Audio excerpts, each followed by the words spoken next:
Et le club de la presse d'Europe 1 reçoit ce soir la présidente du Front National. Bonsoir Marine Le Pen. Bonsoir. François Hollande qui est à mi-mandat, la commission de Bruxelles très alarmiste, on vient d'en parler sur les déficits de la France, l'épineuse question du barrage de Civenne, les tensions à Calais. Sur tous ces sujets, vous allez pouvoir être interrogé par trois de nos grandes voix ce soir, Arlette Chabot, Serge July et Robert Namias. Bonsoir. Bonsoir. Marine Le Pen, vous contestez souvent qu'on puisse vous qualifier d'extrême droite. Eh bien, Nicolas Sarkozy, a priori, vous a entendu. Il dit que vous n'êtes pas d'extrême droite, mais d'extrême gauche. Écoutez. Je comprends pas, moi, qu'on continue de lui faire le cadeau de dire qu'elle est à extrême droite, elle est à extrême gauche.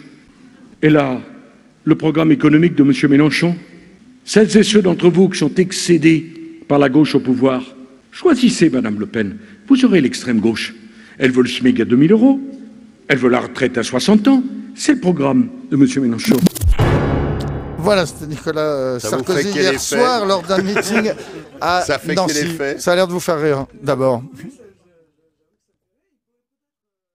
Démarrer une nouvelle carrière, Nicolas Sarkozy. Une carrière d'humoriste. Bon, tout ce qui est excessif est absolument dérisoire. Mais vous me direz, ça me fait penser historiquement au général de Gaulle. Vous savez, une partie le traité de bolchevique et l'autre partie le traité de fasciste. Bon, ben, je pense que quand on est en même temps traité d'extrême droite et d'extrême gauche, c'est qu'on est sur la bonne ligne, c'est-à-dire la ligne de l'intérêt des Français, le ni droite ni gauche, celui qui consiste à développer sa politique, non pas en fonction d'une idéologie, mais en fonction et seulement en fonction de l'intérêt de la France et des Français. Mais factuellement, quand il dit que vous voulez le SMIC à 2000 €, c'est vrai? Quand il dit que vous voulez la retraite à 60 ans? Non, bon, en l'occurrence, j'ai fait des propositions pendant la campagne présidentielle pour augmenter le SMIC, effectivement, sans que ça pèse d'ailleurs sur l'entreprise. J'avais, vous voyez, réfléchi à une proposition intelligente qui consistait à faire prendre en charge par l'État 200 € des cotisations sociales pour que le SMIC jusqu'à 1,4 fois augmente de 200 € net. Bon, et c'était payé. C'était payé. Il y a des bases sur le montant de cette. C'était payé par une contribution sociale à l'importation. Il peut toujours y avoir un débat, mais ça partait d'un constat, c'est que les salaires en France sont très bas. Et je crois avoir raison d'ailleurs, si Nicolas Sarkozy trouve que c'est merveilleux que le salaire moyen des non-cadres s'évalue à 1500 et des poussières euros, c'est-à-dire 6% de plus que le SMIC, si lui, il s'en félicite, eh bien c'est qu'il n'est pas dans la vraie vie. C'est vrai que quand on fait des conférences à 100 000, on ne sait pas qu'avec 1500 €, c'est extrêmement difficile de vivre, et particulièrement, il faut bien le dire, dans une ville et encore plus dans une grande ville. Donc il est déconnecté de la réalité, il défend encore une fois ou fréquente des gens dont il défend les intérêts et qui sont probablement très différents de ceux du peuple. Et il vous trouve d'extrême gauche. C'est une question d'Arlette Chabot. Simplement, précision historique, factuelle. Ce projet, vous l'avez évalué à 11,2 milliards, je crois, d'euros, et quand même beaucoup d'économistes, je ne prétends pas moi l'être, enfin beaucoup d'économistes disent que ça coûtera 20 milliards. Oui, on pouvait discuter, sauf que les économistes en question, on peut toujours discuter, bon, même si j'ai plus les chiffres exactement sous les yeux, ce chiffrage a été fait il y a maintenant 2 ans, mais ils avaient oublié de calculer que cet argent serait dépensé, puisque vous savez que lorsqu'on apporte un salaire supplémentaire, exactement, on apporte du pouvoir d'achat, et donc on récupère en réalité 20% de cette somme par l'intermédiaire de la TVA. Bon, entre autres, mais enfin, on va pas repartir dans des débats de chiffres, c'est pas le sujet. Alors, on parle quand même un peu de chiffres, celui du déficit annoncé par la Commission européenne pour la France, record annoncé, il monte, le déficit, au lieu de se réduire. Ça vous préoccupe ou pas? Parce que les 3%, c'est une injonction, ou en tout cas un accord entre partenaires européens pour Bruxelles. Vous vous en moquez, ou ça vous préoccupe, le déficit qui dérape? Non, ça me préoccupe, mais je n'entends pas me soumettre au diktat de l'Union européenne. Voilà, moi je conteste la perte de souveraineté budgétaire qui a été décidée par l'UMP et entérinée par le Parti socialiste, c'est-à-dire par François Hollande, en violant d'ailleurs totalement les promesses qu'il avait pu faire durant la campagne. Mais je note tout de même que en réalité, la Commission est assez paradoxale. Parce que en indiquant que le déficit va être à 4,5 en 2015 et à 4,7 en 2016, elle pointe du doigt, sans le vouloir ou sans le savoir, le cul-de-sac que représente la politique de l'austérité qu'elle impose à la France. C'est-à-dire qu'elle admet elle-même que la politique d'austérité qu'elle impose ne fonctionne pas. Elle fonctionne pas en France, elle non, fonctionne ailleurs. Non, elle ne fonctionne nulle part. Elle ne Ils réduisent leur déficit, les autres pays. La France ne réduit nulle pas. part, madame. Elle fonctionne ni en Grèce, ni en Italie, ni en Espagne, ni au Portugal. La seule chose qu'elle crée, cette politique, c'est une souffrance inouïe. Et moi, je suis tout de même étonné, car quand on fait de la politique, c'est a priori qu'on aime le peuple pour lequel on se bat.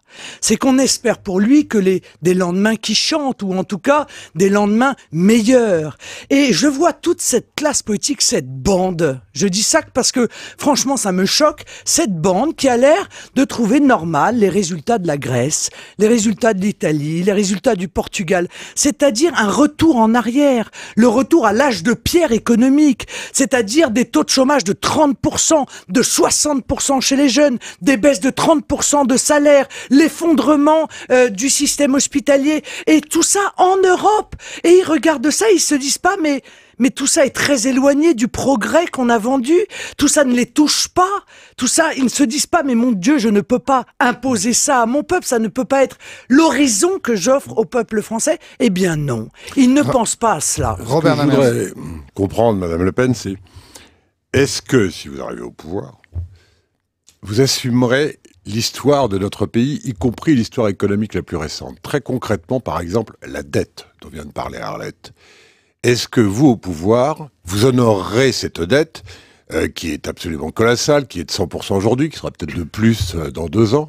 Est-ce que vous allez l'honorer et payer les créanciers, notamment les créanciers internationaux? Sinon, ce serait de nature, évidemment, à ne pas rassurer hors de France. Oui, n'en déplaise aux journalistes du Figaro, vous voyez, voilà une différence avec Jean-Luc Mélenchon. Bon. Ça va les rassurer, parce que ils ont l'air de penser. Non, mais il n'y aura pas de moratoire, vous assurerez, vous assumerez. Oui, j'assumerai la dette, selon un processus d'ailleurs que j'ai expliqué dans le cadre de mon projet présidentiel. Je pense qu'il faut revenir sur la loi de 1973. C'est un sujet très important qui passe souvent inaperçu dans le programme qui est le mien et dans le projet qui est le mien. Cette loi 73, elle a obligé la France à un moment donné à aller emprunter sur les marchés financiers. C'est un peu technique, mais c'est fondamental. C'est-à-dire que la Banque de France, qui avant, pour financer le public, prêté au Trésor sans intérêt ou à un taux d'intérêt très bas, eh bien, on lui a interdit à un moment de le faire. Ce qui veut dire que on nous a mis dans une situation de surendettement. Je vais donc rétablir la Banque de France dans ses prérogatives. Je ferai de la création monétaire de manière... En sortant de l'euro. Bien sûr. En sortant de l'euro, avec le franc. Je ferai de la création monétaire. Après un référendum, hein, c'est ça? Oui, pardonnez-moi. Je ferai de la création monétaire. Dans une limite qui est celle d'ailleurs fixée par le FMI, qui indique qu'à 5% de création monétaire, eh bien, il n'y a pas de poussée de l'inflation comme on peut le craindre. Ça nous fait 90 milliards de nouveaux francs, hein, qui correspondent en réalité à des euros, puisque la parité serait celle-là, par parité an.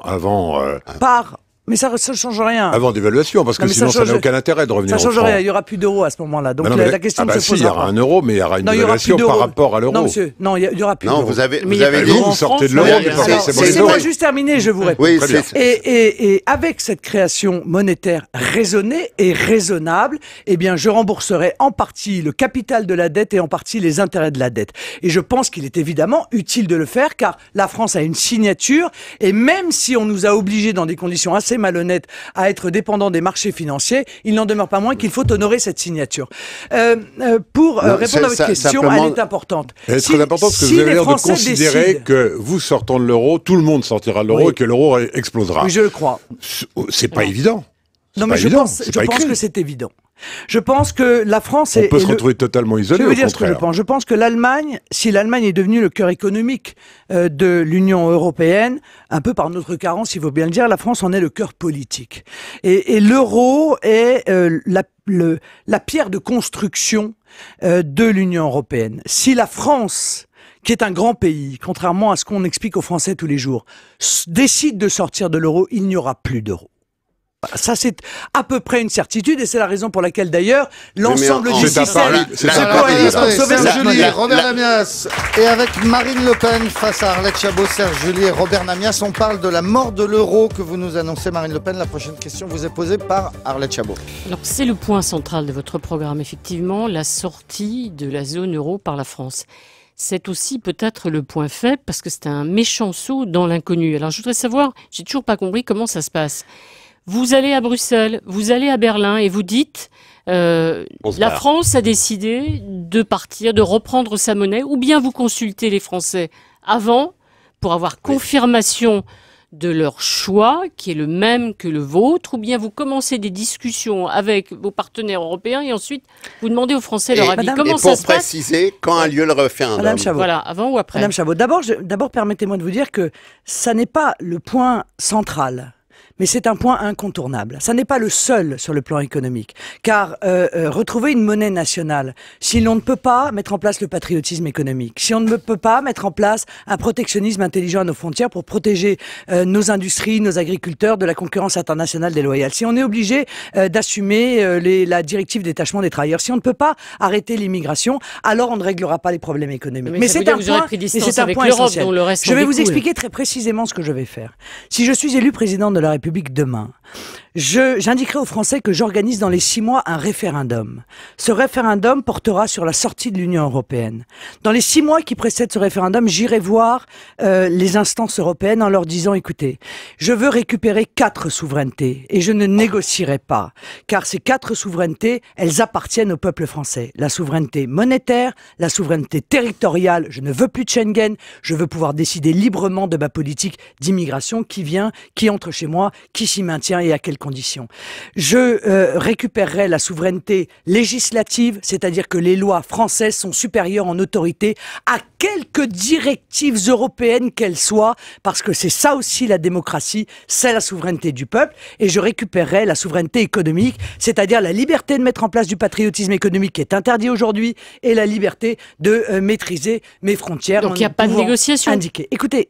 C'est une affirmation. Si l'Union européenne, Madame Chabot, si l'Union européenne me dit oui, alors vous avez raison de dire, peut-être que ce ne sera plus l'Union européenne, ce sera autre chose, peut-être l'Europe des nations, que j'appelle de mes voeux. Soit elle me dit oui, et à ce moment-là, je dirai aux Français, nous pouvons rester. Soit elle me dit non, et à ce moment-là, j'irai voir les Français en disant, la politique que je veux mener, je ne peux pas la mener si je n'ai pas récupéré ces 4 souverainetés essentielles. Dans ces conditions, je vous appelle à sortir de l'Union européenne. De 2 choses l'une, Madame Chabot.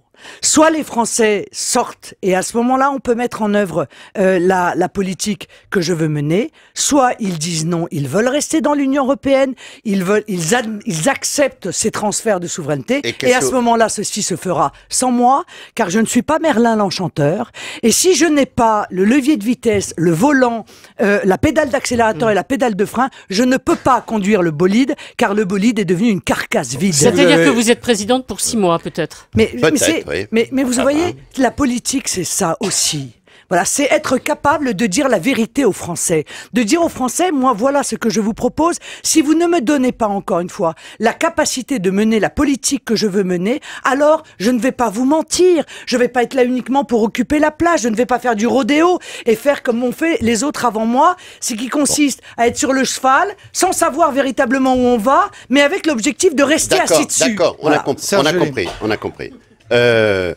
Moi, je vais vous poser cette question. Je suis heureuse que vous ayez compris. Oui, mais j'arrive assez bien à comprendre ce que vous dites. Ça veut dire que je m'exprime bien. Oui, c'est assez clairement, et ça n'empêche pas les arrière-pensées. Je voudrais savoir comment vous évitez une catastrophe financière et économique, puisque, en gros, tous les éléments dans votre discours sont réunis dans un monde interdépendant financièrement. Vous pouvez dire, oui, les nations, on fait ce qu'on veut, on est chez nous, tout ça, etc. D'accord, mais il se trouve que l'argent, il circule pas exactement comme il circulait il y a 30 ans ou même il y a 40 ans. Donc, par exemple, comment vous évitez une catastrophe pour les entreprises ? Pour les entreprises. Oui, écoutez-moi. Oui, mais je vous écoute bien. La dette des entreprises, elle est 2000 milliards, madame. 2000 milliards. Oui, mais ça, c'est l'article du Monde qui mais... tout à fait contesté d'ailleurs. Ils ont oublié. Répondez-moi. Mais je vous le dis. Bon. Au lieu de me dire simplement Le Monde, parce que plusieurs, là aussi, économistes ont repéré qu'il y avait un problème qui était la dette des entreprises, qui est libellée, non pas mais on oublie quand même de dire, et qui est 70% elle est étrangère. On oublie quand même de dire une chose, c'est qu'en face de ces dettes, il y a des actifs aussi. Et il y a des productions à l'étranger. Et ça, dans cette étude, c'est complètement oublié et c'est volontaire parce que l'objectif, c'est d'essayer de créer une espèce de fantasmagorie, une sorte de fin du monde si jamais on sortait de l'euro. Moi, permettez-moi de vous rappeler une chose. La catastrophe, elle est aujourd'hui. C'est aujourd'hui la catastrophe. Et c'est l'euro qui l'a créé. Mais ça peut être encore pire, vous savez. Non. Ah non, ça peut être tout à fait Aujourd'hui, pire. c'est la catastrophe. Aujourd'hui, nos entreprises se cassent la figure les unes après les autres. Aujourd'hui, il y a un chômage de masse qui ne cesse de monter mois après mois. Aujourd'hui, on est en train de fabriquer de la pauvreté de manière industrielle. C'est aujourd'hui que les banques ne prêtent plus un centime aux entreprises alors qu'elles-mêmes sont inondées de liquidités. Eh bien, elles se gardent l'argent qui est versé par en haut et cet argent ne vient pas dans l'économie réelle. C'est aujourd'hui que ça se passe. C'est aujourd'hui la catastrophe, vous voyez. Donc l'apocalypse, selon Saint Barroso ou Von Rompuy ou je ne sais quel autre catastrophiste qui vient vous dire que si on sortait de l'euro, ce serait une catastrophe, ça n'est pas vrai. Non, mais 95% des pays du monde, monsieur Julie, 95% des pays du monde ont leur monnaie. Oui, Nous ça m'avait avons pas eu échappé, notre mais- monnaie pendant des siècles et des siècles. Ça ne fait que 14 ans l'euro, vous savez. On a l'impression que ça fait une éternité et qu'on ne peut plus envisager de vivre Madame autrement. Le Pen, Madame- Ça ne fait que 14 Madame ans. Le Pen, Oui, vous avez- Madame C'est Le une Pen. parenthèse, c'est une expérience désastreuse. On a le droit de se le dire. Est-ce qu'on a le droit de dire Oui. l'expérience est désastreuse? Il faut Mais en maintenant plus, la faire. Madame Le Pen, Alors qu'est-ce que je personne- voudrais faire, moi? Attends. Moi, je préférerais, Je peux vous poser des permettez-moi, questions. parce que il y a beaucoup de sottises ou de caricatures qui ont été dites ou écrites sur ce sujet. Moi, j'aimerais évidemment convaincre les différents pays de l'Union européenne que il faut acter cette catastrophe. Et qu'à un moment donné, il faut ensemble, par une action concertée, réfléchie et prévue, que nous envisagions le retour coordonné à nos monnaies nationales. Ça viendra.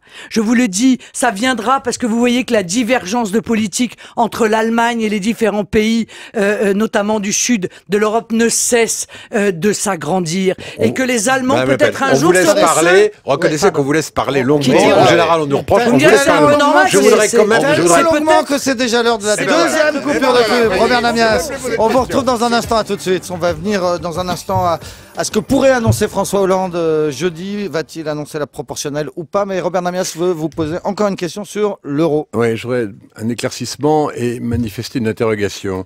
Reprenant ce que vous dites, sortie de l'euro,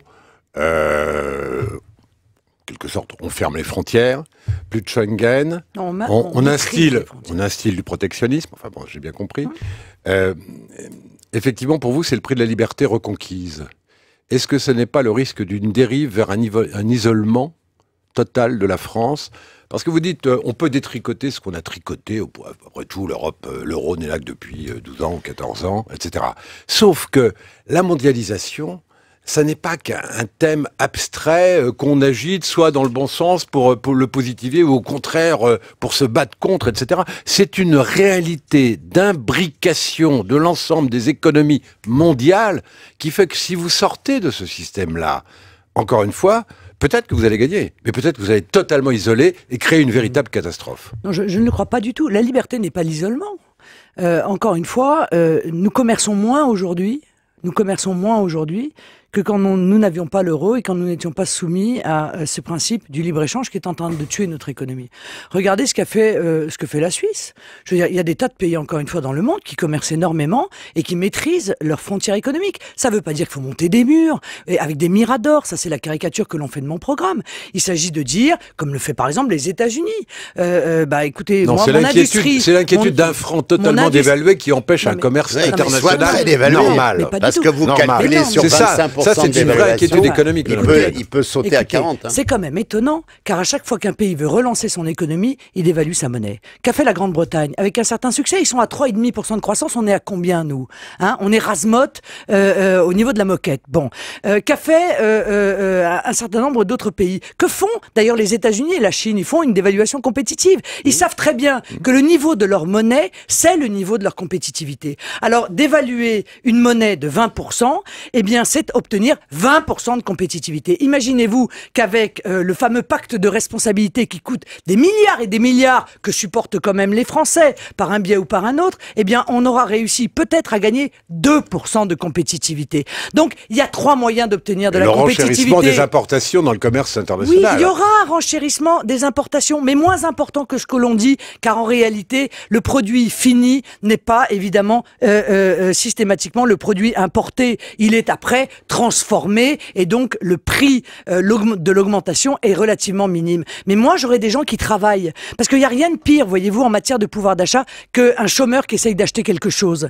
Et à partir du moment où on aura retrouvé l'emploi, car c'est ça l'objectif, retrouver de la compétitivité pour que nos entreprises puissent à nouveau vendre, retrouver du pouvoir d'achat et retrouver surtout la voie du travail. Parce que le chômage de masse, c'est ça qui crée la partie la plus importante des déficits français.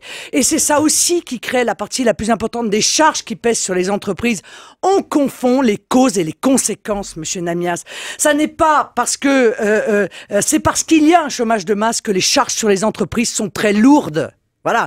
Et ça n'est pas en baissant les charges sur les entreprises qu'on va régler le problème du chômage, c'est en réglant le problème du chômage qu'on va régler le problème du poids des charges qui pèsent sur les entreprises. Alors, c'est au-delà de sortir de la zone euro, parce qu'en fait, c'est quitter l'Europe, votre projet.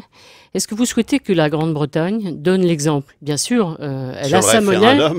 Oui, elle n'a pas, bien sûr, elle n'est pas dans la zone euro, elle a sa propre monnaie, mais il y a des interrogations, il y a la demande d'un référendum, on ne sait pas quand il aura lieu. Est-ce que vous souhaitez que la Grande-Bretagne donne l'exemple?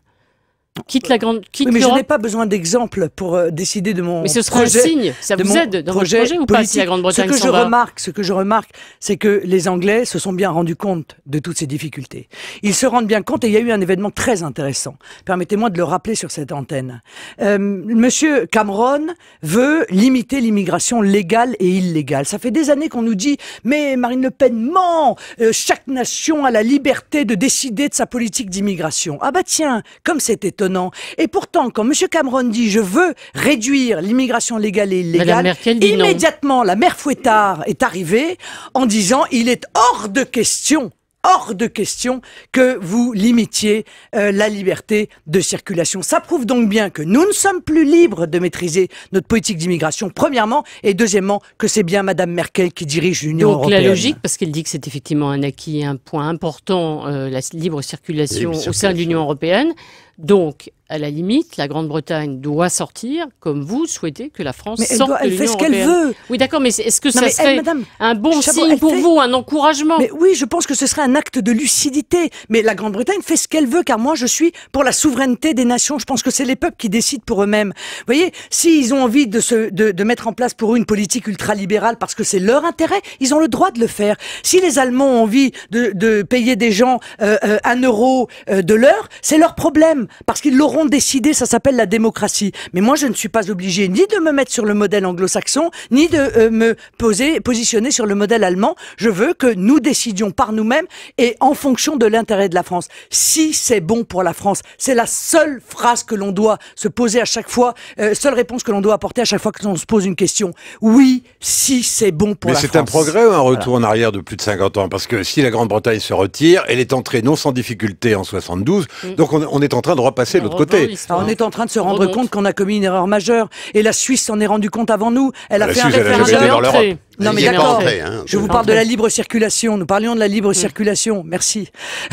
Nous parlions de la libre circulation. La Suisse s'est rendu compte qu'elle avait commis une erreur majeure. Et par conséquent, par référendum, ils sont revenus sur ce choix. Voilà. Et je pense que ce sont ceux qui nous ont dirigés, qui nous ont poussés dans cette erreur majeure. Ma question était la suivante pour vous. Est-ce que votre projet politique fait faire un bond en avant la France ou un extraordinaire retour en arrière? C'est aujourd'hui l'extraordinaire retour en arrière. Voilà, c'est aujourd'hui. C'est les millions de chômeurs, c'est la précarité, c'est la pauvreté, c'est les gens qui mangent en allant, qui vont chercher dans les poubelles pour réussir à manger. C'est les vieilles personnes qui sont abandonnées, qui n'arrivent plus à trouver une maison de retraite. C'est aujourd'hui qu'on vit un fantastique retour en arrière. On vit une régression économique qui devrait scandaliser l'intégralité et des économistes qui nous donnent des leçons depuis des années et des responsables politiques qui ont eu en charge de l'avenir de ce pays. Donc oui, le progrès, ça consiste à retrouver notre liberté parce que manifestement, le transfert de nos libertés au fur et à mesure à cette structure supranationale a été une erreur majeure.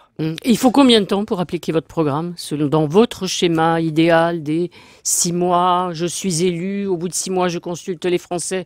Si les Français vous disent oui, vous mettez toutes les mesures en place et le succès annoncé est Dans quel délai? Le succès est immédiat, Madame Chabot. Bah, en ce qui concerne le niveau de la monnaie, il est immédiat. Car vous comprenez bien qu'aujourd'hui, on demande à nos industriels, dans le meilleur des cas, c'est-à-dire avec les mêmes charges, ce qui n'est pas le cas.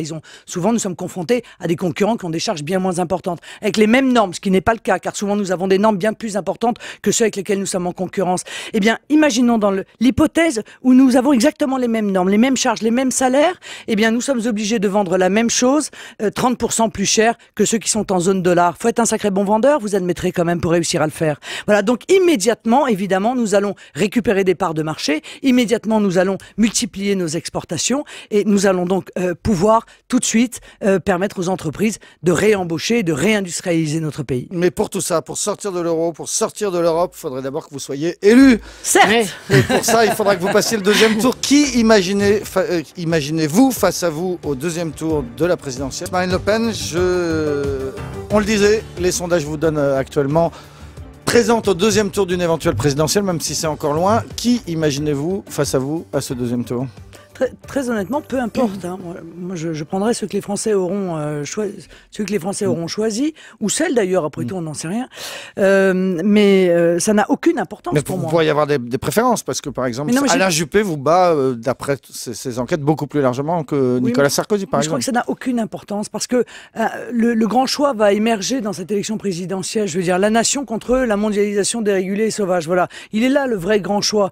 Donc que ce soit un Sarkozy, un Juppé, un Hollande qui soit en quelque sorte, qui ait gagné la primaire européiste, parce que c'est ça en fait, l'accès au second tour, ce sera la primaire européiste, c'est celui qui gagnera la primaire qui sera au second tour. Ça n'a aucune importance pour moi, ça ne change strictement rien. Robert Lamesse. On évoque les sondages, et ils sont très favorables au Front National, et ils sont surtout très favorables à votre candidature, puisqu'effectivement, un sondage publié aujourd'hui indique que dans 8 cas de figure différents très compliqués, vous seriez largement en tête au premier tour, et dans 5 de ces 8 cas, et dans les 3 autres, vous seriez à égalité avec le MP. Le représentant de la gauche, quel qu'il soit, y compris l'actuel président de la République, ne serait évidemment pas, et de très loin, au second tour dans la situation actuelle. Mais, puisqu'on parle de sondages qui font plutôt plaisir pour vous, j'imagine, donc je peux me permettre d'en avancer un autre, qui évidemment est beaucoup moins facile pour vous, puisqu'il dit que, à l'inverse, contrairement à d'autres, et notamment contrairement à Juppé, pratiquement les 2 tiers des Français n'imaginent pas que vous feriez mieux que l'actuel président, ce qui ne serait pas terrible puisqu'il est à 15%. Donc, Donc, autrement dit, vous n'avez pas gagné la dernière marche pour l'instant. Et moi, je voudrais vous poser une question politique. Parce que je ne vais pas vous demander ce que vous allez faire d'ici 2 ans. Vous allez me dire, je vais convaincre, ce qui est tout à fait naturel. Une question politique. On ne peut pas gagner une élection présidentielle à un moment donné sans des alliances et des soutiens et des appels au rassemblement. Qui va se rassembler derrière vous pour faire 51%? Il n'y a pas un président de la République qui a été élu sans qu'à un moment donné, même ceux qui étaient ses adversaires, voire Mélenchon pour Hollande, c'est quasiment un adversaire, quasiment, et d'autres, finalement, ont appelé à voter pour le candidat qui a été élu. Qui appellera à voter pour vous?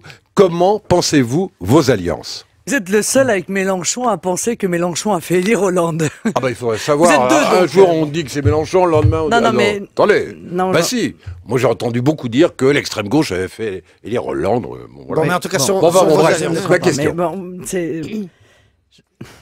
Celle des alliances et du rassemblement. Je crois que les choses ont changé. Si, je pense que vous ne mesurez pas la désaffection des partis politiques dans l'esprit des Français. Je pense que vous ne mesurez pas, peut-être à sa juste valeur, l'aspect insupportable. Je mesure parfaitement. J'ai l'intuition que vous n'êtes pas à 51%. C'est tout. Voilà, je vous demande. L'aspect insupportable qu'il y a à se voir imposer une politique alors que l'immense majorité des Français sont contre la politique qui est menée. Donc moi, je veux dire, je suis très calme et très sereine et je ne lis pas les sondages, je sais que ça passionne. Enfin, je les lis pas, je les vois passer. Ce sont des tendances intéressantes. Non, mais je ne les commande pas, je les regarde. Je pense que si les Français veulent changer, ils changeront. Et quoi que puissent dire les uns ou les autres, quoi que puissent s'agiter les appareils politiques, eh bien, s'ils ont fait le choix de changer radicalement de politique, ils obtiendront ce qu'ils veulent. Donc restons calmes et sereins. Moi, mes positions sont claires. J'ai exprimé très clairement, sans varier, quels étaient les enjeux de cette élection. Madame Le Pen, avec mais personne. bien sûr, mais je ne cesse de rassembler autour de moi, Monsieur Namias. Je ne cesse de voir arriver chez moi des gens de droite, des gens de gauche, sur un simple critère, ils sont patriotes. Ils pensent que la nation est le seul espace qui permet de protéger le pays et les Français. C'est la seule chose que je leur demande. Moi, je n'analyse pas d'où ils viennent et pourquoi ils sont venus, et pourquoi à tel moment, et pourquoi pas avant ou après. Je m'en moque. Je les appelle à se rassembler autour de moi, et ceux qui sont patriotes et ceux qui ont fait le constat de l'échec total de la politique menée depuis 30 ans, eh bien, ils participeront à son rassemblement. Nous travaillons, nous créons des collectifs, nous faisons un travail de fond, nous réfléchissons, et c'est pour ça que nous sommes aujourd'hui favorablement mesurés dans les sondages, parce que les Français, ils sentent qu'on fait un vrai travail de fond, et pas des bisbilles, des histoires, de la politique politicienne, de la stratégie en permanence, de la communication. Ils voient bien qu'on est en train de leur apporter les solutions à leurs problèmes. Ça veut dire qu'il n'y aura pas contre vous une union de tous les autres partis, alors que vous les appeliez européistes. Mais bien sûr que si. Il y aura, mais sûrement. Mais vous ferez un bien meilleur toujours. score que votre père n'avait fait en 2002. Mais ils le font toujours, et ils contribueront ainsi, je crois, à faire éclater une fois de plus la vérité aux yeux des Français, à savoir qu'ils mènent strictement la même politique. À chaque fois que je me suis retrouvé en situation de pouvoir gagner, notamment aux législatives, à chaque fois, la droite a appelé à voter pour la gauche. Mais l'enjeu est différent. L'enjeu, diriger un pays. Vous dites, je suis prête. Vous pensez que les Français croient que vous êtes vraiment prête aujourd'hui? Mais est-on jamais prêt, si vous voulez, à partir de ce moment-là, est-on jamais prêt? Ce que je remarque, c'est que tous ceux qui étaient censés être prêts, avec des appareils, des professionnels de la politique, c'est une vraie question. etc., eh bien, on les a traités d'amateurs depuis 2 ans et demi, c'est une vraie question. C'est qu'ils se plantent. Et vous savez pourquoi ils se plantent? Ils ne se plantent pas parce qu'ils ne sont pas intelligents ou parce qu'ils n'ont pas d'expérience. Ils se plantent parce qu'ils ne respectent pas les promesses qu'ils ont faites aux Français. Parce qu'en réalité, du jour où ils ont posé leur séant sur le fauteuil présidentiel, eh bien, ils oublient ce qu'ils ont promis. Et ils se plantent pour une bonne raison, c'est qu'ils n'ont plus les manettes. Ce sont de simples préfets, c'est ce que j'ai dit dans une interview récente. Il n'y a plus de président de la République. Ils arrivent en faisant croire qu'ils vont gouverner. Ils ne gouvernent plus. Ils n'ont plus les manettes du pouvoir. Donc moi, je dis clairement les choses aux Français. Je peux changer les choses, mais je dois retrouver les manettes. Car si j'ai pas les manettes, alors je ne peux rien faire. Au moins, les choses sont claires. Mais le pouvoir, c'est pas seulement l'affaire de Marine Le Pen. Effectivement, depuis 2 ans et demi, on a constaté, et Dieu sait si on a entendu, que les socialistes, qui pourtant avaient tous les pouvoirs locaux et régionaux, donc avaient l'habitude de gérer, et des grandes communes, des villes d'1 million d'habitants, on les a traités d'amateurs. Comment vous, certes vous avez des villes, on peut pas dire que ce sont encore des très grandes villes, vous n'avez aucune expérience ministérielle, personne. Alors eux ils avaient pas grand monde, ni Hollande, ni le Premier ministre de l'époque, mais ils avaient quand même 3 ou 4 ministres un peu expérimentés. Vous c'est carrément rien. Comment on prend le pouvoir dans ces conditions? Il y a des fonctionnaires, Marine Le Pen. Il y a des écoles pour apprendre ça? Non mais il y a un appareil d'État. Il y a l'expérience, Madame Le Pen. Il y a une école qu'il faudrait monter. Il y a l'expérience. C'est l'école du bon sens. Il y a l'expérience. Voyez-vous, moi, je pense que d'abord j'ai des gens extrêmement compétents autour de moi. La preuve en est encore une fois. Je le dis souvent. Vous dites vous-même que les socialistes sont compétents, mais simplement qu'ils ont une politique qui n'aborde pas mal et qui n'écoute pas le peuple. Ils montent dans une carcasse de voiture. Et il n'y a pas de volant, je vous le répète, il n'y a pas de volant, il n'y a pas de pédale d'accélérateur, il n'y a pas de pédale de frein, il n'y a pas de levier de vitesse. Voilà. Et donc, qu'est-ce qui se passe? Il se passe que la voiture, comme on est sur une pente, elle prend de la vitesse dans la pente. Et que peuvent-ils faire? Puisqu'ils ont décidé eux-mêmes qu'ils n'avaient plus de pouvoir. Ils ont transféré ce pouvoir contre l'avis des Français, je vous le rappelle quand même.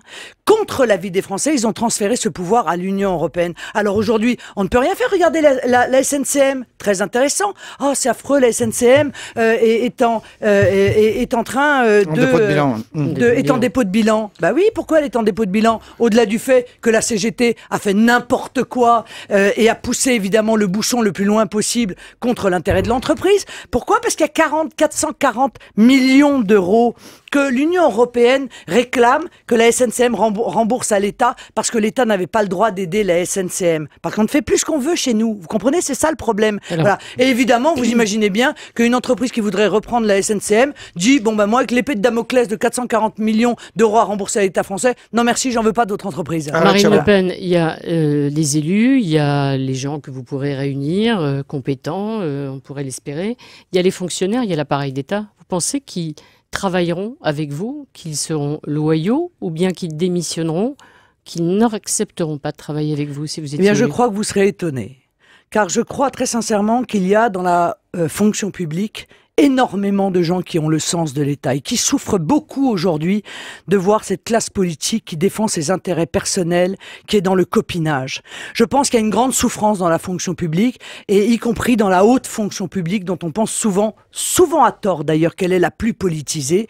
Et ces gens voient l'État pour lequel ils se sont engagés, s'effondrer sous leurs yeux, car il n'y a plus d'État en France aujourd'hui. Ça s'effondre, ça se délabre de toutes parts et ils en souffrent. Et moi je suis convaincu que si on leur demande de faire le travail qui est le leur, qu'on leur donne les moyens, qu'on les respecte dans ce travail-là et qu'ils ont le sentiment que ceux qui dirigent ont le sens de l'État, alors ils seront à nos côtés. J'ai une grande confiance en cela et je crois que vous serez également étonnés de voir la manière dont la fonction publique et la haute fonction publique reprendra sa place, sa vraie place, mais avec encore une fois la direction qu'on lui aura donnée, parce qu'aujourd'hui il n'y a plus de direction et quand il n'y a pas de direction, il y a beaucoup de souffrance. La toute dernière question vous est posée par Serge Jury. Marine Le Pen, je sais pas, vous l'avez peut-être lu, le livre de Zemmour. Oui. Peut-être, vous l'avez peut-être lu. Est-ce que pour vous c'est rafraîchissant, c'est tonique pour vous, ou est-ce que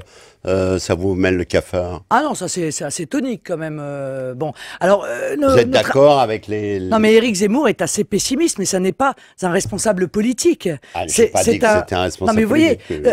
évidemment quand on fait le constat, le simple constat de la France est assez déprimant. Mais quand on est un responsable politique, on a les solutions et par conséquent on a toutes les raisons d'espérer. Donc moi j'ai toutes les raisons d'espérer. Je pense que la France se meurt, il a raison de le dire. Je ne pense pas que la France est morte et je suis absolument convaincu qu'elle a en elle les moyens du redressement. Encore faut-il qu'elle accepte de ne plus avoir peur ou de ne pas avoir peur de la liberté. Merci beaucoup Marine Le Pen, présidente du Front National, invitée ce soir du Club de la Presse.